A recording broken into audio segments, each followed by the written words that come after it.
can't be the only one that finds it absolutely insane that 60 Minutes Australia did a story on Tara Reade. You know, the woman who accused Joe Biden of the thing. Australia, not our own media. And it's actually really deep and really saddening. You saw him up close as a politician. Correct. What kind of political operator is he? The kind where he smiles, it's like a wolf in sheep's clothing, right?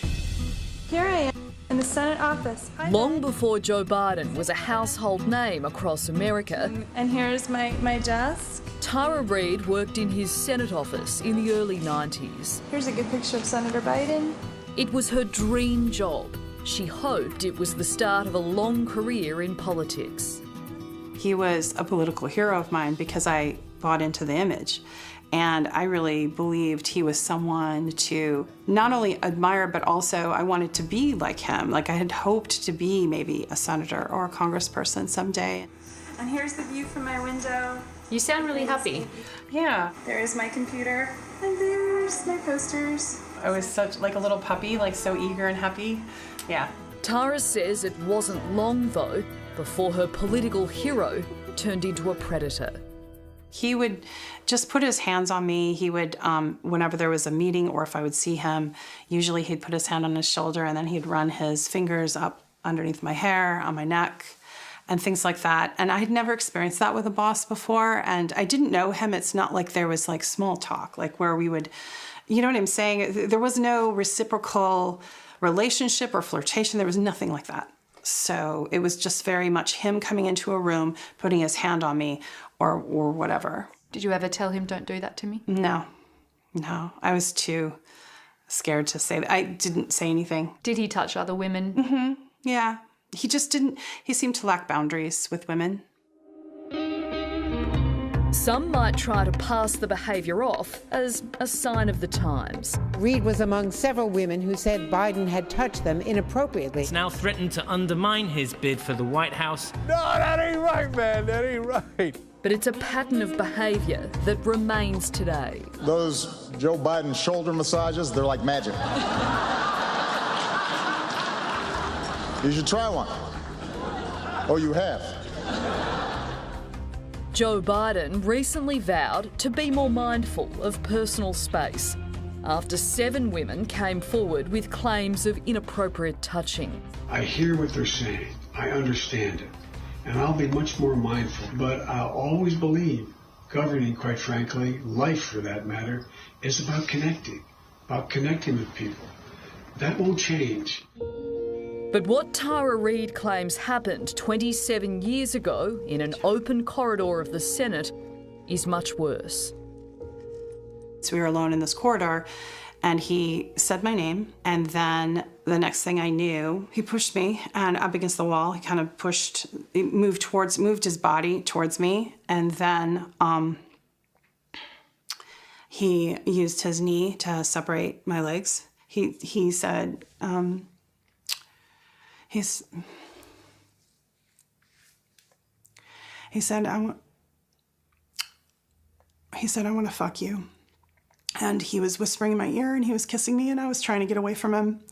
And then when I pulled away, You right? He had taken his hands and put them down my skirt and taken one hand and penetrated me with his fingers. And when I pulled away, he pulled back and he looked at me like kind of almost annoyed. And he said, "Come on, man, I heard you liked me." And that's when I could see that he was angry, and he put his finger kind of towards my face and he said, "You know, you're nothing to me. You're nothing." In Tara's account, it was a senator's word against a first-year assistant. So she kept quiet, only breaking down to her mother on the phone. She was telling me to go to the police right then, like to go to the police and to keep what I was wearing and on and to go to the police. Why did you resist going to the police? You know, they're there to protect the senators and congressmen. They're not there to protect us. It would be 2 long years in 1995 before Tara told anybody else about the alleged assault, confiding in her neighbour, Linda Lacasse. She basically said that he had put her up against the wall. He put his hands up her skirt, and he put his fingers inside her. What did you say? I said, I think you should file a police report. So she was upset. She was crying. Did you doubt what she was saying at all? No, I didn't. What prompted you to come forward and publicly corroborate her story? I felt that I needed to tell the truth. Did Tara ask you to come forward? I volunteered. You filed a written complaint to the Senate, but in it you only mention Biden's inappropriate behaviour. You don't mention the sexual assault. And I'm wondering why you wouldn't mention that, because there is a very big difference between inappropriate behaviour and sexual assault. Because I was afraid to. I mean, I consciously did that. The way they had it set up at that time, it was you fill out this form and hand it back. I didn't know who was reading it, and I was too scared. So I thought at a one-on-one that I would reveal that and talk about it, but I didn't feel comfortable. After nothing came of the harassment complaint she says she filed to the Senate in the 90s, Tara Reade emotionally describing what she says happened in the spring of 1993. it wasn't until 2019 that Tara then shared her story publicly, saying that Joe Biden touched her in ways that made her uncomfortable. But, just like her formal complaint at the time, it was only half a story.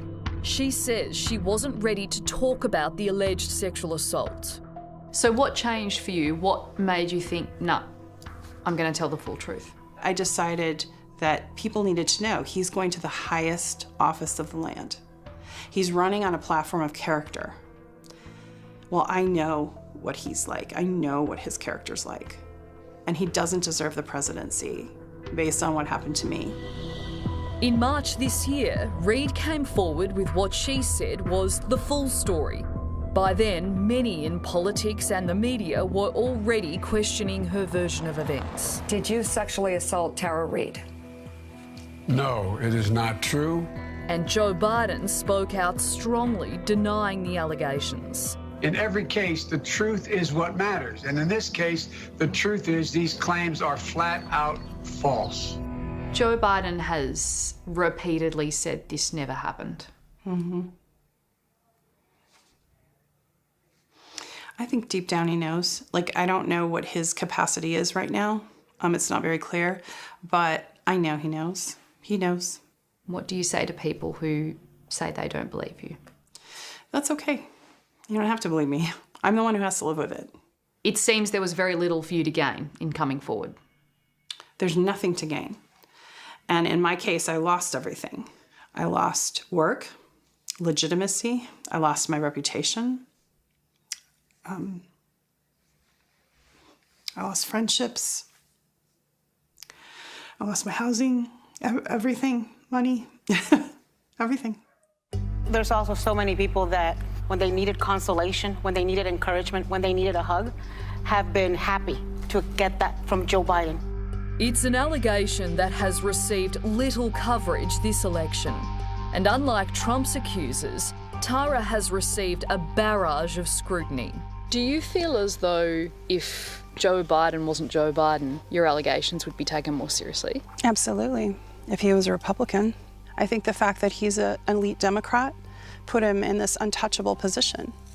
And the media was biased and people were biased about it. Are you still going to support Joe Biden? Yes, I'm totally against Donald Trump. So yes, I am going to support him. That's an interesting decision because you believe that Joe Biden sexually assaulted one of your good friends, and yet you're going to vote for him to be president of the United States. I do believe that he did that. And yes, and if he becomes president, he's going to be the president who assaulted my very good friend. How do you grapple with that? Yeah, I'm having trouble grappling with it. Does Tara know that you'll vote for him? Yes. Is she okay with that? Not really, I don't think. So who are you going to vote for?